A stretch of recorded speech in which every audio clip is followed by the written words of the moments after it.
I'm Claire Ridgway, founder of the Anne Boleyn Files and Tudor Society websites.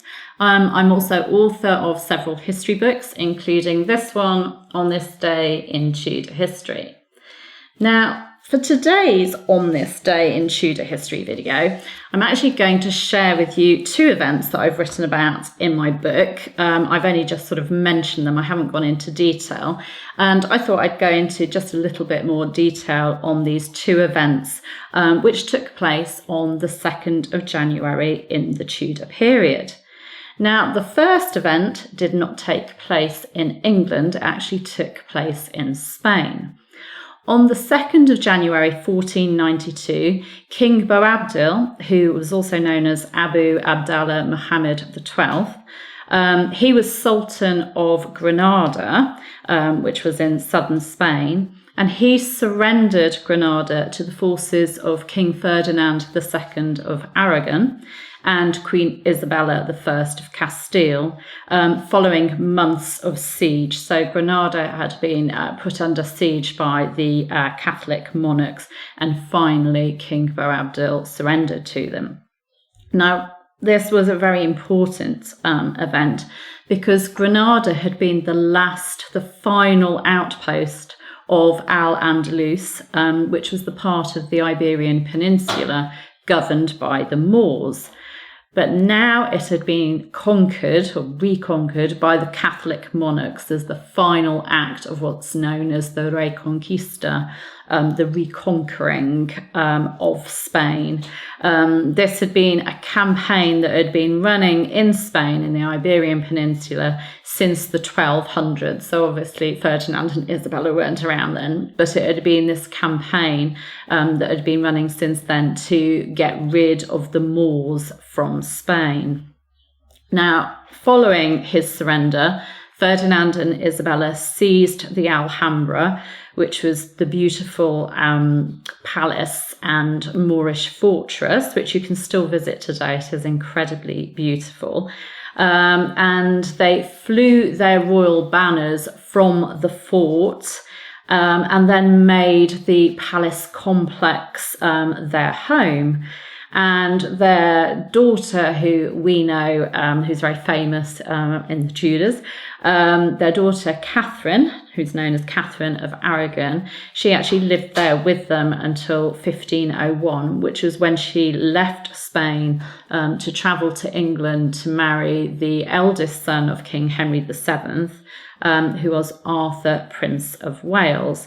So there's a link to the Tudors there with Catherine of Aragon, who obviously went on to marry Henry VIII as his first wife following the death of Arthur. You've got her coming up there because it was her home just before she went to England. The Alhambra was her home. If you ever get a chance to visit the Alhambra in Granada, then please do. It is incredibly beautiful. Now, my second On This Day in History event concerns Catherine. As I said, she'd married King Henry VIII following the death of Arthur. And on the 2nd of January 1536, Catherine, who'd been abandoned by her husband Henry VIII, he'd had their marriage annulled, he'd gone on to marry Anne Boleyn. Catherine lay dying at Kimbolton Castle. She'd sort of been banished from court, and she lay dying at Kimbolton. Her dear friend and ally, Eustace Chapuis, who was the imperial ambassador at the time, he arrived at her bedside on the 2nd of January 1536.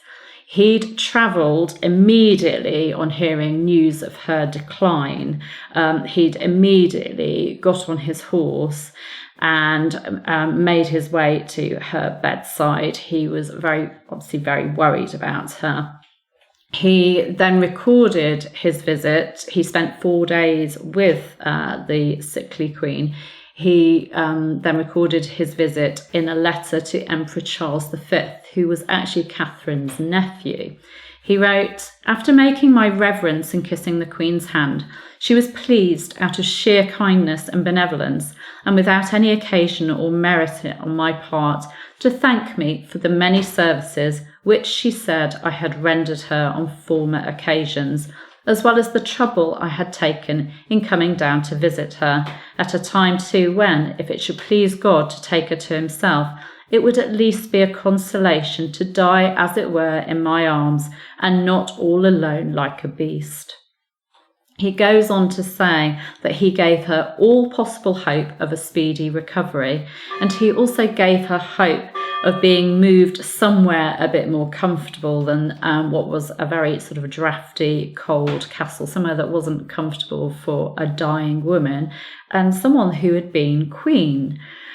He described how he entreated her to take courage and do her best to get well.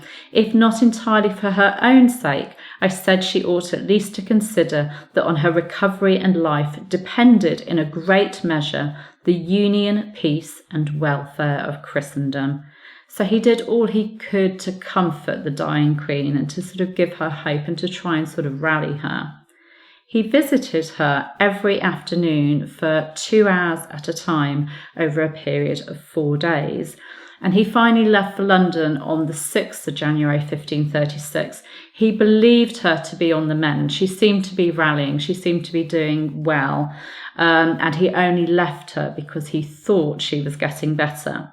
Unfortunately, she suddenly declined and actually died the next day, the 7th of January 1536. So there you go, 2 on this day in Tudor events that are linked to Catherine of Aragon, who of course was the first wife of King Henry VIII. I will be here every day with more on this day in Tudor history events, and so that you don't miss out, you should subscribe. Below, you can subscribe to this channel just to catch all of the videos I do for you. Anyway, take care, enjoy your day. Bye bye.